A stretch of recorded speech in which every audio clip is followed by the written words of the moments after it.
السلام علیکم جی. ہم مانتے ہیں کہ اللہ ہر چیز کا مالک ہے.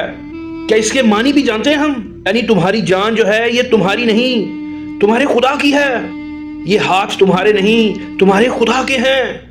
یہ آنکھیں، یہ کان، یہ سب خدا کا ہے. یہ جو زمینیں ہیں، جائیدادیں ہیں جن کی تم قیمتیں کھاتے ہو، یہ بھی خدا کی ہیں. یہ جانور جن سے تم خدمتیں لیتے ہو، یہ بھی خدا کے ہیں. یہ جو مال اسباب ہیں جس سے تم فائدہ اٹھاتے ہو، خدا کی قسم یہ سب کا سب کچھ خدا کا ہے. یہ خدا کی طرف سے عطیہ ہے جو تمہیں ملا ہے.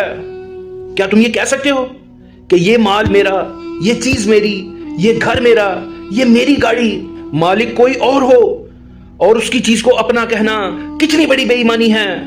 اور اگر سچے دل سے ہر چیز کا مالک خدا کو ہی مانتے ہو تو اس کی دی گئی چیزوں سے ایسے ہی کام لینا ہوگا جیسے اس کا حکم ہے. ان ہاتھوں سے اس کی مرضی کے خلاف چھو نہیں سکتے، ان آنکھوں سے اس کی مرضی کے خلاف کچھ دیکھ نہیں سکتے، اس پیٹ میں مرضی خدا تعالیٰ کے خلاف کچھ ڈال نہیں سکتے.